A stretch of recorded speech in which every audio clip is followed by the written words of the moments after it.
안녕하세요. 오늘의 요리 이야기를 전해드릴 요학입니다. 여러분, 요리하는 거 좋아하시나요? 저는 사실 요리를 좋아해서 고등학교와 대학교의 전공 모두 요리 배우는 길을 선택했습니다. 저 역시 만들기를 좋아하고 제가 만든 무언가를 맛있어 해주는 그런 사람들이 있어서 빠지게 되었는데요. 그래서 고등학교를 고민할 때 조리 특성화 고등학교를 고려하게 되었고, 그러다 보니 대학교도 자연스럽게 조리 전공으로 들어가게 되었습니다. 여러분들, 제목을 보고 들어오신 이유는 이거겠죠? 아니, 그래서 요리를 배우려면 요리학교에 갈 필요가 있다는 거야, 없다는 거야? 그거에 대한 저의 대답은 사실은 굳이 안 가도 될지도? 입니다. 못해도 7년 동안 요리를 배웠다는 사람이 하는 말이 어이가 없죠. 근데 정말 그래요. 나는 대학교에 뜻이 없고 바로 전선에 투입해서 경력을 쌓겠어 라는 생각이 아니면 더더욱 굳이 같기도 합니다. 그도 그럴 게 유명한 셰프들 중에 흔히 말하는 비전공자분들도 많은 것처럼 요리를 배우는 방법은 무궁무진하니까요. 그럼에도 불구하고 요리를 정식으로 배우고 싶어 하는 분들을 위해서 제가 요리를 배우며 실력이 성장할 수 있었던 요소들을 3가지 정도 준비해 왔습니다. 칼질을 처음 하다 보면 칼을 잡는다는 게 뭔가 어색하고 다칠지도 모른다는 두려움이 있습니다. 하지만 몇 번 썰다 보면 감을 익히고 곧이어 자신감도 쌓이게 되는데요. 이렇듯 인간이라는 종의 가장 큰 장점 중 하나는 적응이라고 생각을 합니다.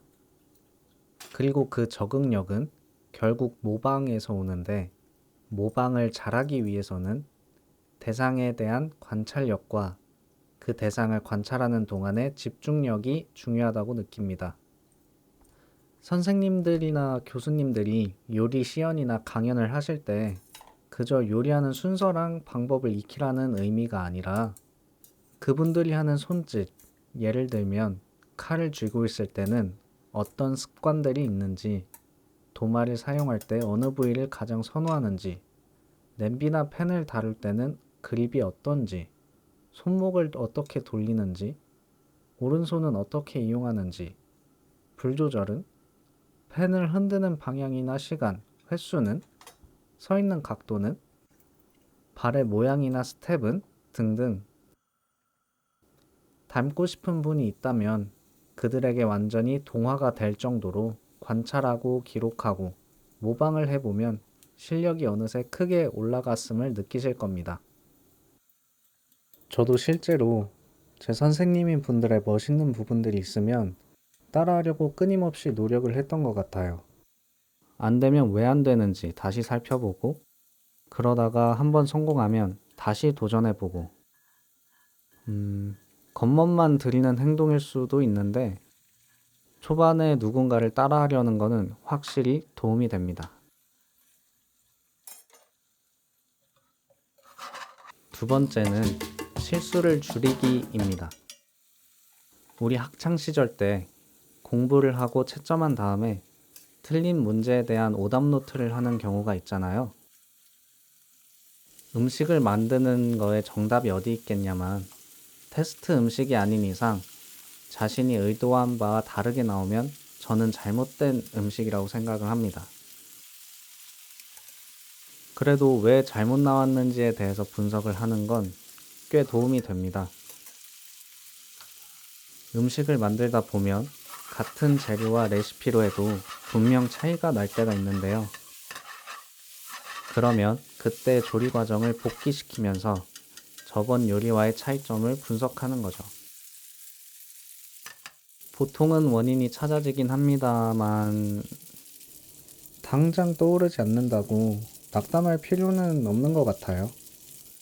저도 요리하다 보면 왜 이렇게 나오지? 했던 순간들이 많았는데요. 당장에 떠오르진 않더라도 나중 가서 비슷한 요리를 하다가 그제서야 깨달은 일들도 자주 있었던 것 같아요. 중요한 건 복기시키는 것만으로 음식 맛에 대한 편차가 줄어든다는 점입니다. 음식을 한 번 잘 만드는 건 운이 좋은 거고 꾸준히 잘 만드는 게 실력인 거니까요.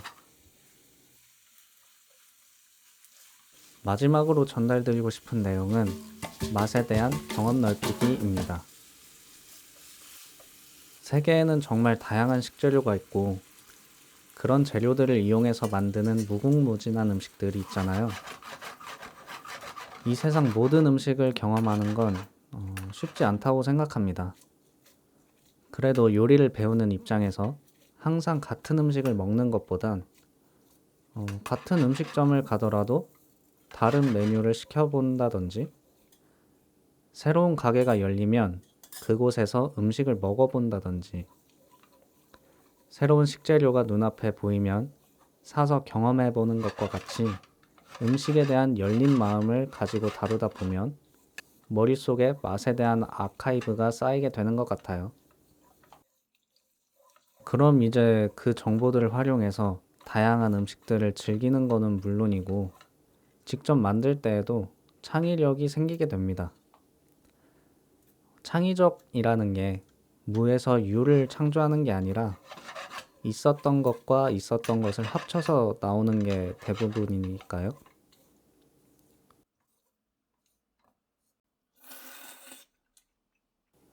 네. 이렇게 제가 요리 공부를 시작하면서 실력을 성장시킬 수 있었던 요소 중 가장 큰 세 가지를 소개해 드렸는데요. 저는 고등학교와 대학교를 요리로 전공한 걸 후회하지 않습니다. 정말 값진 경험이었고 앞으로의 인생에서 톡톡히 써먹을 예정이니까요. 요리 이야기인데 요리 내용이 빠지면 좀 섭하죠. 이번 이야기와 함께한 요리는 우리나라에선 아메리칸 셰프라는 제목으로 개봉한 셰프에서 주인공 칼 캐스퍼가 식당의 매니저 올리에게 해주는 알리올리오를 바탕으로 파스타를 만들어 보았습니다. 영화의 파스타가 전통 방식의 알리올리오인지를 떠나서 개인적으로는 정말 탄탄한 레시피라고 느꼈습니다. 알리올리오라는 음식에 부피감을 올려주기 위해 산미와 동물성 유지를 활용한 게 그 특징인데요. 저는 이 파스타의 정체성을 위해 레몬의 맛은 층을 나누기만 할 정도로 미세한 산미만 제공하고 버터는 유제품의 향이 안 나고 음식에 꾸덕한 질감을 추가해줄 정도로만 사용했습니다.